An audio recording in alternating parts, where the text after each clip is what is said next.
that the fact that there was no chief officers who made requisitions, yet we know chief officers, Mr. Speaker, as per the structure of the county government, and you have been lucky enough to serve the great people of Kilifi for 10 years, Mr. Speaker, is these are accounting officers in any department, Mr. Speaker. So what happened in Garissa County government, Mr. Speaker, the violation of the law, they serve no excuse, Mr. Speaker.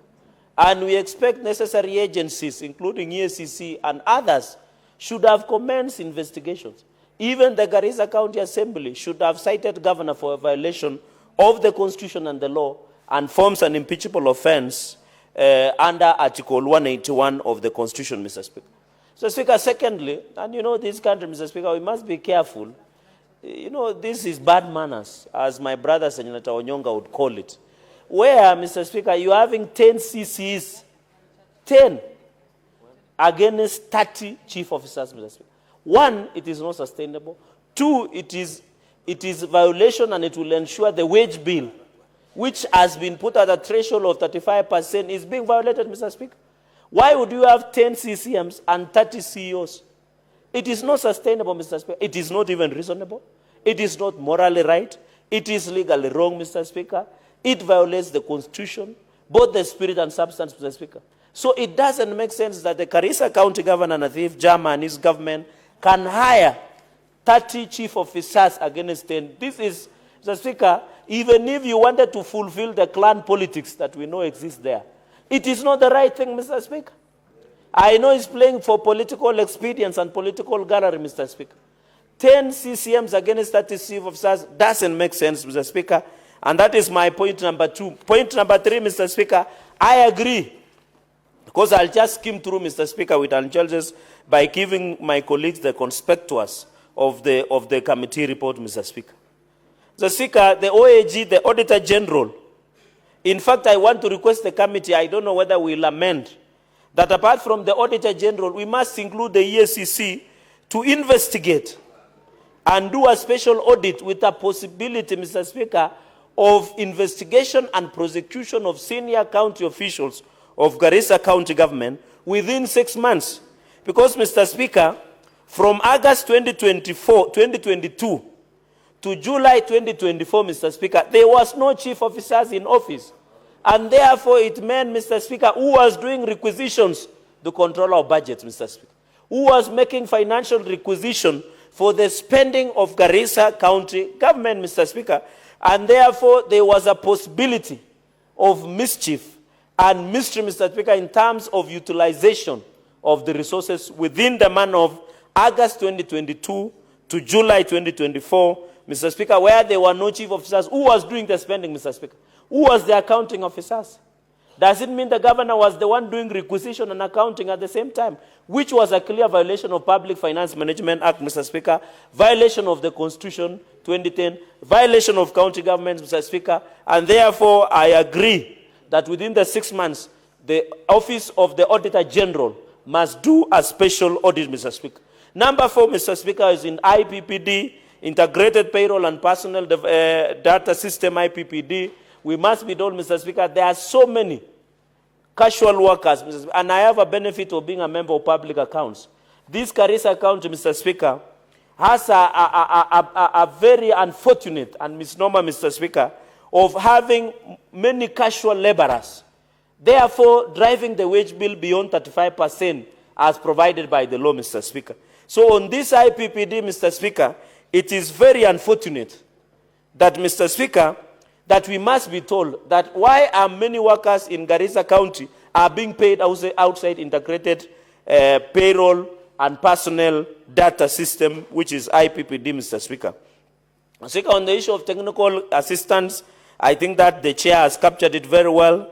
Mr. Speaker, the human resource audit, I agree that the County Public Service Board of Garissa must provide the human resource audit within the next 14 days, Mr. Speaker. I hope as we adopt the report, in the next 14 days, I know we are going for devolution conference, but I hope the devolution committee led by ABO Chair Senator Abbas should get this report on human resource audit. Mr. Speaker, we are tired in counties where we have so much excess casual workers Mr. Speaker. Like, for example, in Nandi, the investigations into ghost workers within the payroll scandal by ESCC is yet to be concluded, Mr. Speaker.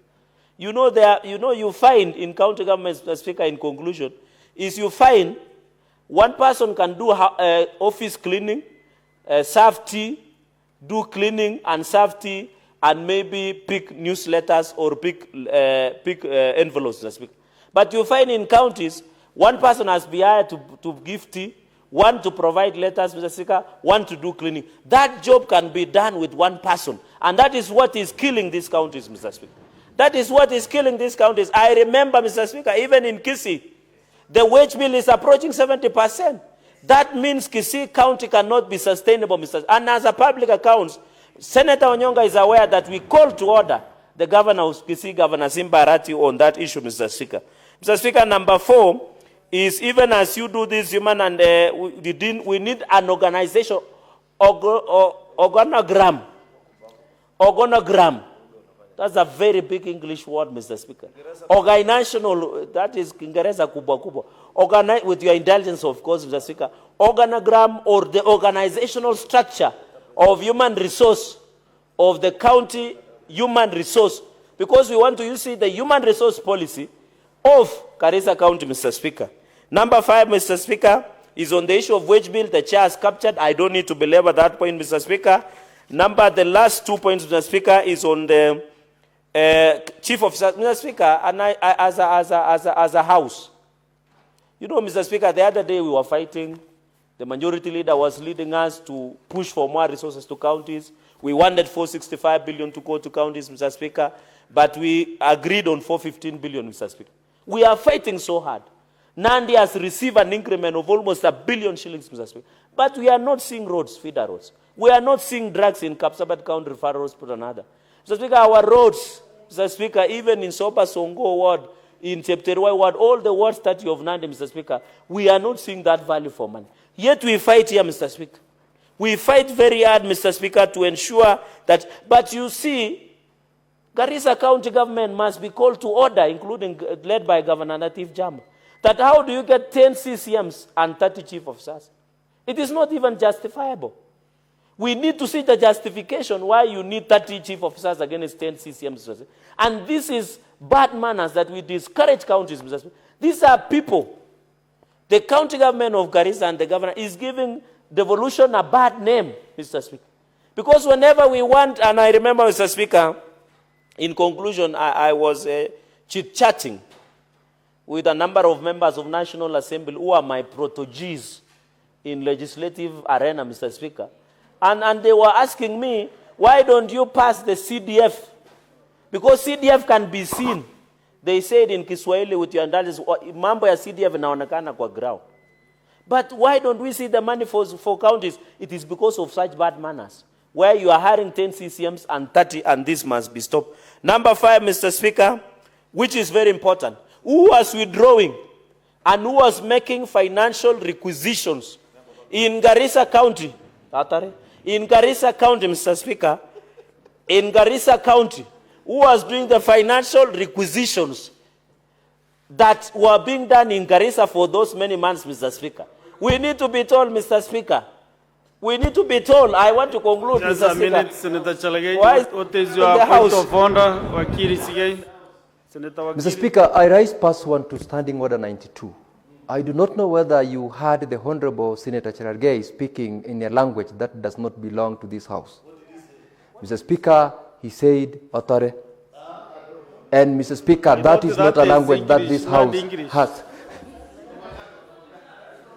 I thought that is not English. You know, sometimes is the way he pronounces some English ones.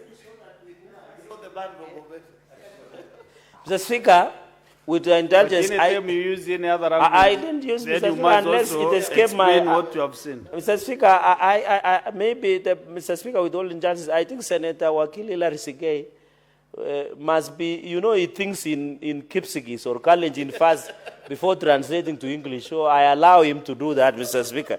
Mr. Speaker, in conclusion, because I was making very pregnant point on this matter, Mr. Speaker, on the issue of requisition, we want to know who was doing financial requisition. Mr. Speaker, there is a possibility of financial misappropriation in Garissa County government within the month of 2023 and July 2024 when the accounting officers were in office. Mr. Speaker, I want to tie it with a comment that we need also, you know, the CCM argued that they had power to designate accounting officers. Mr. Speaker, you and me, that when you are an acting officer in office, your power should be limited. And I think we need to amend the PMF Act that the CCM do not have power to appoint an acting accounting officers because those people are prone to violating and abusing the Constitution, and you cannot hold them accountable because they were just acting. They can say, we need to limit the powers of acting in offices, Mr. Speaker. Mr. Speaker, for the convenience of the House and with the respect of the House, Mr. Speaker, and with your indulgence, allow me to pen off by saying that this is a good motion. This is a learning curve for most of the counties, and Garissa County government must be called to order. They must follow the law so that they don't risk the impeachable offenses under Article 191 of the Constitution 2010 of Kenya, Mr. Speaker. With those many remarks, I beg to second, and I thank you. Thank you, Honorable Senators. I propose the question that the Senate adopts the report of the Standing Committee on Devolution and Intergovernmental Relations on its inquiry into the state of governance in the county government of Garissa, arising from a statement sought by Senator Abdu Haji, MP, laid on the table of the Senate on Wednesday, 20th May 2025. Honorable Senators, you know we made a resolution this afternoon, or now we are moving this business. But I first want to confirm, under Senator Medu, to confirm whether you have quorum so that I can put the question. Senator Tams, ring the quorum bell for 5 minutes. Once they come, then you can stop.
Honorable Senators, let me now put the question.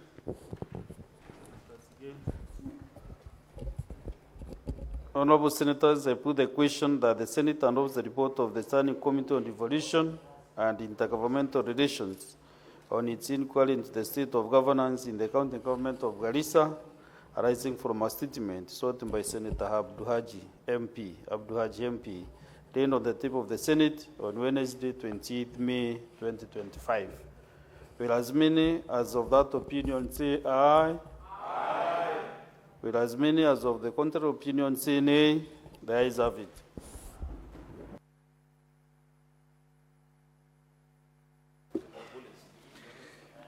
Order number 15, the Technopolis Bill, National Assembly Bill number 6 of 2024. Second reading, resumption of debate. Senator Samson Chalagay has a balance of 15 minutes. Okay. Therefore, if you wish to spend them, you have the floor. Thank you, Mr. Speaker. I think by the time the House rose on this Technopolis Bill 2024, I want to say as a member, Mr. Speaker, I know you might not be aware that I'm a member of ICT committee, having served for some time, Mr. Speaker. This is a Technopolis Bill of 2024, the National Assembly Bill number 6 of 2024. Mr. Speaker, in the principle of reciprocity, I wish in future the way we fast-track the National Assembly bills with a lot of indulgence, they must also show the same energy and passion. Mr. Speaker, we need to start a passionometer, because the passionometer of Senate in National Assembly bills is very good, Mr. Speaker. And therefore, I want, as I suppose, Mr. Speaker, the definition of Technopolis Bill is very, and I know we serve together with Senator Beatrice Ogola in the ICT committee, and I know, Mr. Speaker, there are many of delegations of students. Technopolis is where it is like a Silicon Valley in the United States of America, where there is technology, the innovation, Mr. Speaker, and many others, Mr. Speaker. We focus solidly on the issue of technology, Mr. Speaker.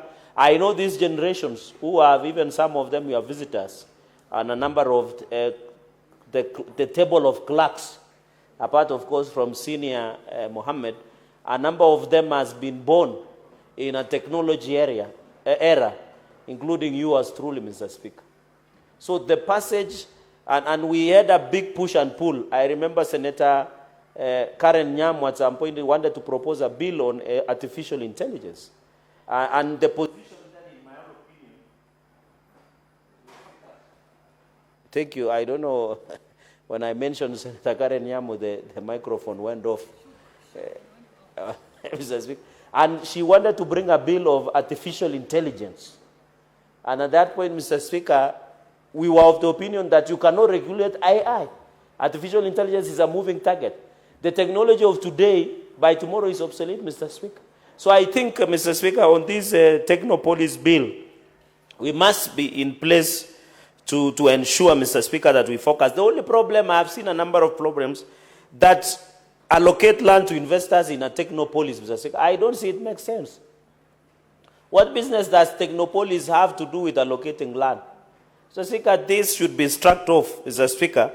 Then establish and manage science parks, information, communication and technology parks and innovation centers. I agree, Mr. Speaker. I have met a young people, Mr. Speaker. I had opportunity over the weekend to partake a visitation ceremony of world champion parents of Amos Kipruto in Toulon, a place near Kona in Toulon in Gwensup County. And I met a number of artists led by Mr. Israel, Jose, Jantex, Mr. Speaker, amongst MC Masir and the list, and a number of them, Mr. Speaker. And their concern is on how to access the revenue. But also, they were happy that the President William Ruto's government has done monetization of digital content. I know they are able to sell. So we need to expand the technology aspect, Mr. Speaker. And that is why, even as we rule out the issue of allocation of land, under the Constitution is the work of National Land Commission. So the drafters of this Technopolis Bill must delete, or as a Senate, when we go to the Committee of the Whole, the Technopolis Authority, Development Authority, does not have business to do with land. Land is managed on behalf of the county and national government, Mr. Speaker. As you are aware, on the chapter of land is National Land Commission. So, Speaker, on the management of managed science parks, I have told you, most of your visitors on the public gallery who are students and people, Mr. Speaker, most of them are using into innovation, science parks and technology parks and innovation centers. I am happy, Mr. Speaker, as we talk, President William Ruto's government has ensured that at least every 290 constituencies have digital hubs. Those digital hubs, Mr. Speaker, are being used to apply for Kazi Maju and also for innovation agenda within. So these digital hubs will cover 290 constituencies across the nation. This will give opportunity to young people, including opportunity to Meru County youth, in most of those digital hubs, to do their job online, to work online, to do the innovation, Mr. Speaker, and many others, Mr. Speaker. This issue of patents, Mr. Speaker, I know with innovations, we must be careful. There are many innovations that are happening day in and day out, Mr. Speaker, through Kemri, through Calro, Mr. Speaker, and many other aspects, Mr. Speaker. They must be given patents, Mr. Speaker. With the current era of artificial intelligence, Mr. Speaker, and I had an opportunity to attend last year the World Governance Forum, Internet Governance Forum, Mr. Speaker, in Saudi Arabia. And our conversation is how do we protect issues of patents against artificial intelligence. So I know there are many young people who are innovators, who have done innovations. We need to ensure, and I'm happy the minority leader is in the House, the retired Justice Stewart Manzayo, is conversant, Mr. Speaker, on this aspect of putting in place to ensure, Mr. Speaker. The issue of Science Museum, I'm happy. Let us know what we have innovated as a country. Mr. Speaker, we have been so into the past on issues of Synjatrovas and Anthropotrovas, the issue of mankind, Mr. Speaker. We have been arguing. We have the first mankind in Turkana. We have the Museum Society of Kenya, Mr. Speaker, and I'm happy to see Senator Sifuna in the House, Mr. Speaker. I was in Kandui constituency, where Senator Sifuna comes from, and I want to confirm to him that courtesy of subsidized fertilizer, the maize in Kandui constituency, Bungoma County, where Senator Sifuna comes from, is doing very well. And I can assure him for food security and availability of ugali going into the future. With, of course, indulgence the use of word ugali, Mr. Speaker. Mr. Speaker, and therefore the issue of museum. I know we have traveled to Jeoyet, we have gone to Turkana, we have museum. I know the students who are your visitors on the gallery will now visit museums. But we want to create science museum. You know, they are no longer excited. These visitors of viewers up there who are students, they don't care about Synjatrovas, Anthrophoras, or those mankind. They don't want to care about the original mankind. They want to know what technology is doing for them. And this is a digital era generation, Mr. Speaker. We want to build a digital economy, even through M-Pesa and many other aspects, Mr. Speaker. And then investors, I agree we need to get more investors, Mr. Speaker, like Meta. We need TikTok, Mr. Speaker. We need, and I remember, Mr. Speaker, we had a slight problem with TikTok. I'm happy, and I want to thank the Communication Authority of Kenya, led by Director General David Mugonyi, for coming with a proposal that all the international must come to Kenya, must establish physical offices. Twitter, which is now called X, Mr. Speaker. We have Meta, which right in Facebook. TikTok, Mr. Speaker, and all, even Snapchat. We need them to establish physical offices in Nairobi for easy following, Mr. Speaker. Because some of these forums are being used wrongly to mislead the young people through ban contents, Mr. Speaker, and also to incite and breach peace, national peace, Mr. Speaker. Mr. Speaker, on the issue of technology, we agree. Even in the IEBC 2017 technology, I have seen, Mr. Speaker, the IEBC chairperson and IEBC are proposing a raft of legislative issues around elections, Mr. Speaker. I think as a parliament, Mr. Speaker, in my own assessment, and I've been in this parliament for some time, Mr. Speaker, I think we have enough laws, Mr. Speaker, and I know Senator Muma, who is one of the accomplished lawyers, we have enough laws to manage and run elections.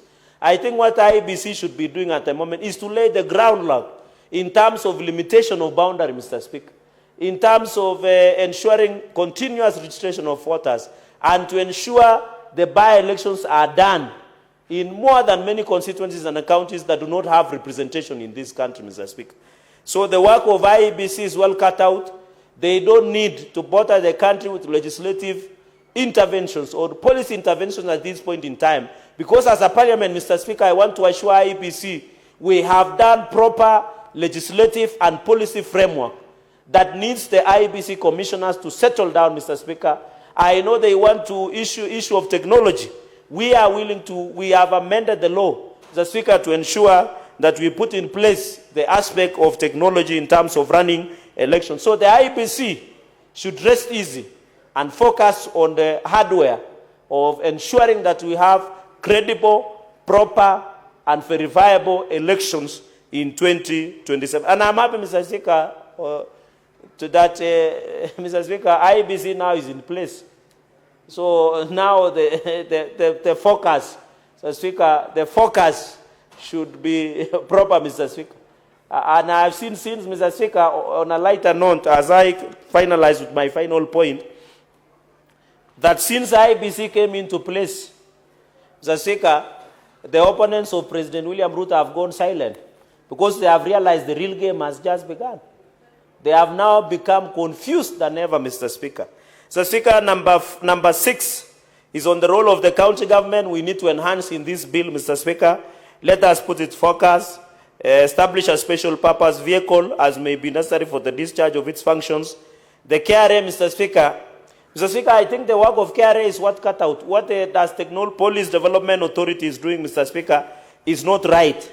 I want to challenge that they don't have a role. Let us leave KRA to ensure, Mr. Speaker, that they do their job because grant such exemptions of fees, levies, and any other charges imposed under this act. I thought those, Mr. Speaker, I'm proposing 2 things. KRA should be left to do its role.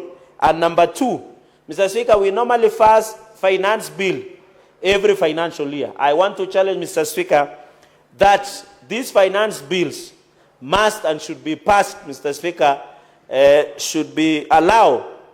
They don't have the power to exempt. The Constitution and Article 210, the imposing of taxation is an exclusive domain that is provided through legislative intervention. Mr. Speaker, let's allow the finance bill to be the one to take care of exemptions or taxes or any levies imposed under this act, Mr. Speaker. Mr. Speaker, even I'm happy with technology because now as we talk, Mr. Speaker, across the country, and Kenya alongside South Africa, Mr. Speaker, are one of the countries that are accessing technology.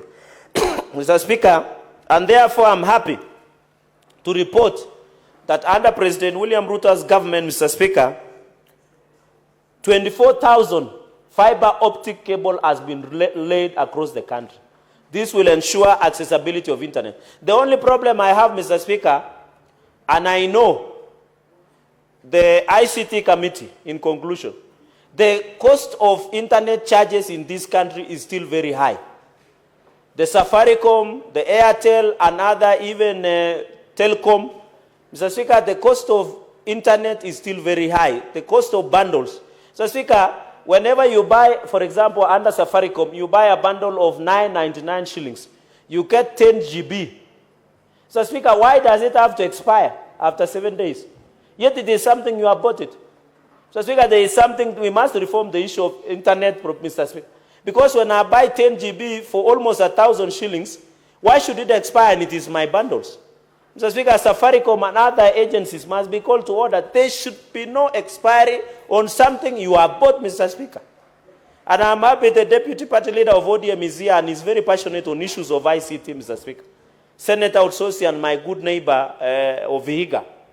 We should be told, why should data expire? Yet you have bought it, is yours, Mr. Speaker. Whenever you buy maize, because we grow maize, I give you 10 bucks. It should not expire, Mr. Speaker. The goods and content services should remain as is, Mr. Speaker. In fact, with the laying of 24,000 fiber optics across the country, the access to internet should be very careful. Mr. Speaker, I want to report under President William Ruto, we have 1,494 Wi-Fi hotspots for Mamamboga and Boda Boda to access Wi-Fi wherever they are. Mr. Speaker, since President William Ruto came to e-Citizen, which is part of the ICT, more than 22,500 services have been shifted from 353 services before the President came into power, Mr. Speaker. And this through online, because we are discussing about technology. More than 300,000 youth have been taken through Ajira program, courtesy of the ICT, alongside 290 digital hubs, Mr. Speaker. Mr. Speaker, I want to confirm to the House, out of 404 proposed digital hubs, 316 operational digital hubs has been put in place under President William Ruto's government, So the point I want to prove in conclusion is that this Kenya Kwanza administration and the broad-based government is very keen and in support of technology in this country, Mr. Speaker. We want the young people to get access to technology. We want the internet to be affordable. We want, Mr. Speaker, you remember in 2022 elections, there were constituencies that there was no network coverage. When we were in Mandera, Wajir, Turkana, Garissa, we still have a problem with network coverage, Mr. Speaker. Why? Because of terrorism, even in Lamu. Terrorists nowadays, Mr. Speaker, are targeting the masts. The mast, Mr. Speaker. They are targeting the mast of the... We need the SIPU. Mr. Speaker, there is a unit in police called Critical Infrastructure Police Unit. It's called SIPU. Critical Infrastructure Police Unit. They must protect this mast that due for network coverage, Mr. Speaker, so that the people of Mandera, Wajir, Garissa, Marsabit, all the way to Turkana, even to some parts of West Pokot, Mr. Speaker, even to finish the issue of cattle rustling and banditry in Kerio Valley, Mr. Speaker, is to ensure there is proper network coverage in Kerio Valley, in Baringo, in Samburu, even in other areas that are suffering from insecurity, by ensuring that there is accessibility of technology. Mr. Speaker, you remember I did bring an amendment of Cancer Prevention Act. One of my proposals was use of telemedicine.